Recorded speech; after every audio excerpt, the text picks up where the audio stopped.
Последни вести денеска.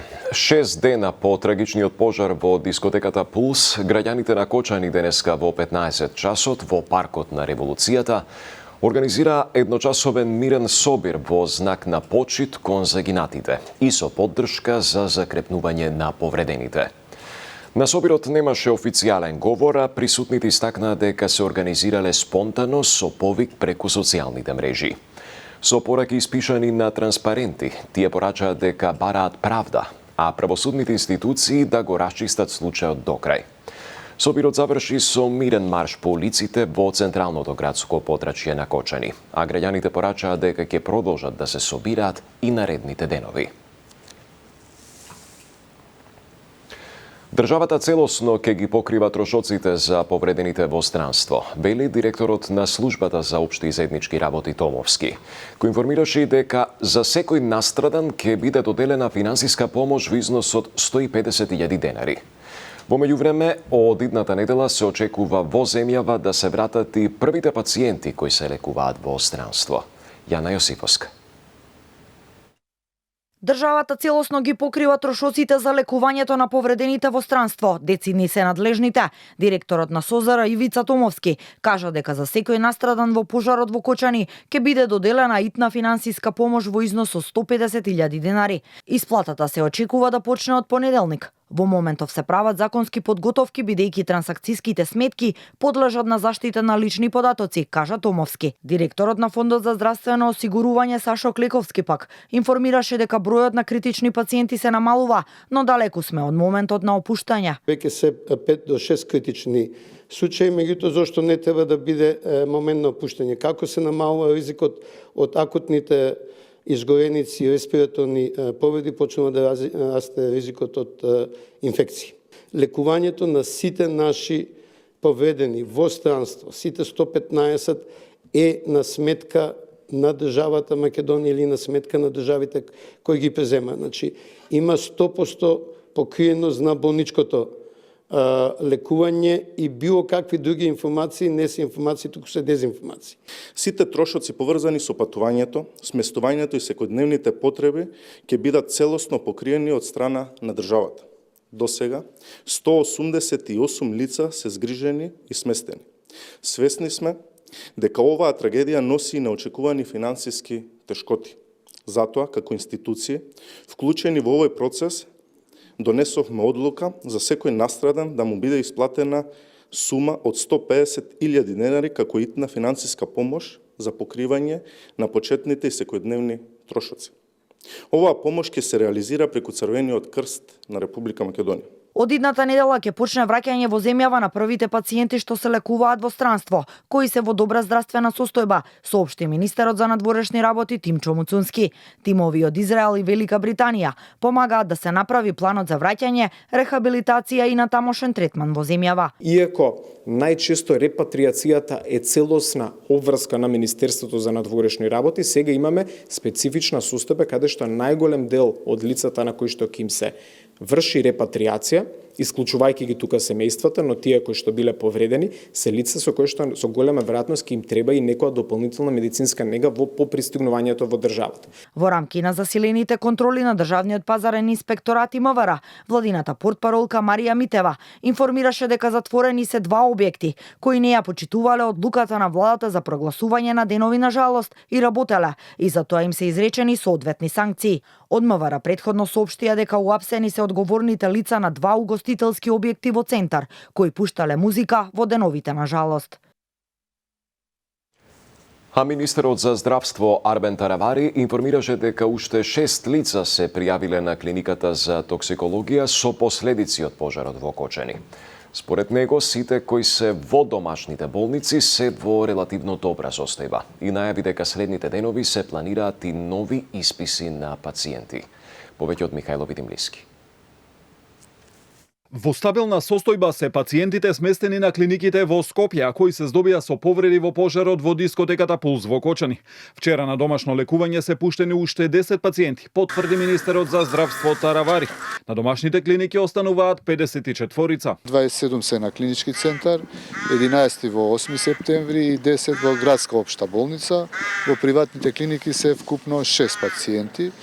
Сите во стабилна, добра состојба. Наредната недела веќе планираме нови исписи на пациентите од понеделник, вторник.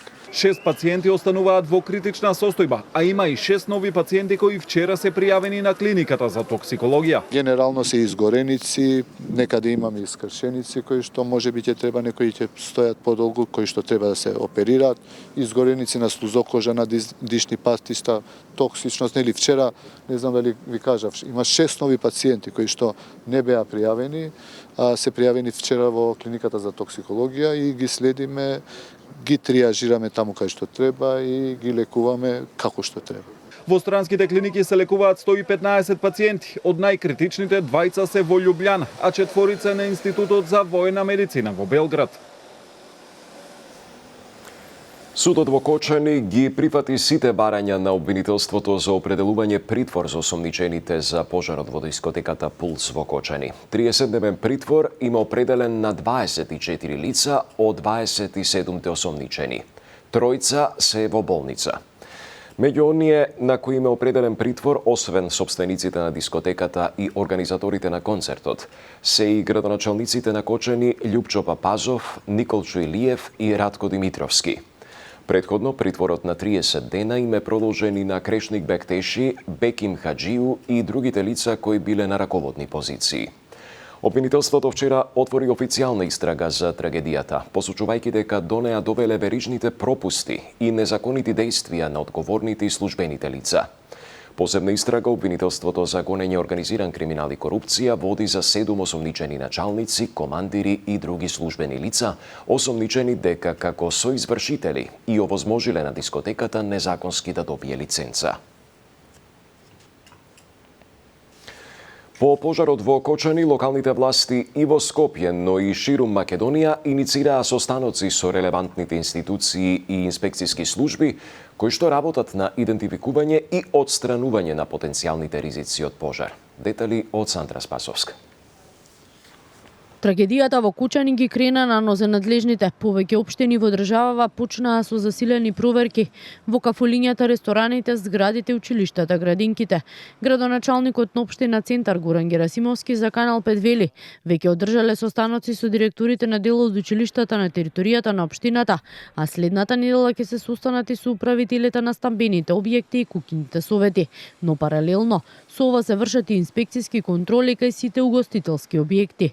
А за почитувањето на законите и прописите според најавите ќе се разговара в понеделник и на управниот одбор на ЗЕЛС. Организирање на состаноци со купните совети и одговорните за да им се дадат неколку насоки во делот на почитување на законот за домување, не само хидрантите, проверка, ПП апарати, заедничките простори, скали за евакуација. Секаде има одредени пропусти на одредени локали кои што нецелосно ги запазуваат оние одредби кои што им се дадени од страна на општината. Во Скопски Карпош од страна на инспекцијските служби веќе се поставени известувања станарите да извршат проверка дали функционира противпожарниот систем во нивните згради, а градоначалникот Стефче Јакимовски за Канал 5 вели, покрај стамбените се врши контрола и кај угостителските објекти. Од досегашните контроли вели, состојбата е разочарувачка. Готово да нема во ниту една зграда, да речеме, противпожарно црево или доволно апарати за гасење на пожар, или пак противпожарните скали, најчесто граѓаните ги зафаќаат или пак ги затвараат. Бараме сето тоа да се тргне како би можеле степенот на противпожарна заштита и мобилноста на станарите да го дигнеме на повисоко ниво. Граѓаните кои ги анкетиравме велат во зградите каде што живеат цревата од хидрантите се украдени, ПП апарати нема, а заедничките простории или се пренаменети или се користат како остави, а унаму каде што ги има, слична е состојбата и со противпожарните скали. Имаше порано дека беше се вршеше технички преглед и инженерите се вршеле тоа, се изгуби. Хидранти нема, тоа одавно нема, а најголем проблем е кровот. Тоа е азбестен кров, преку 30 години, 25 до 30 години веќе азбестот влегува и доаѓа до карцином. Не гледам ни место кај биле ставени, тие треба да имаат да се на штрафови над некој држачи. Че има трак негде низ по улазот по скалите, не сум видел. Тешко да има, не знам, може цревата се покрадени, а и хидрантите може постојат. Зградата е 4-катна, но нема хидранска мрежа за жал, нема ни ПП апарати, така да тоа е состојбата. Вчера министерот за транспорт Александар Николовски информираше дека во тек е проверка на сите лиценци кои се издале од министерствата и институциите.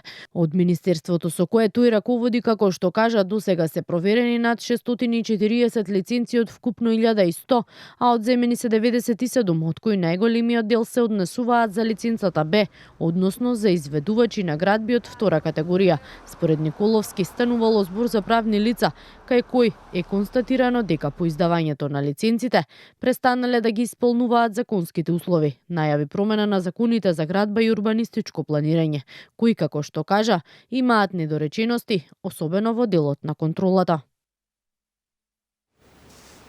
Тоа беше се. Благодарам за вниманието.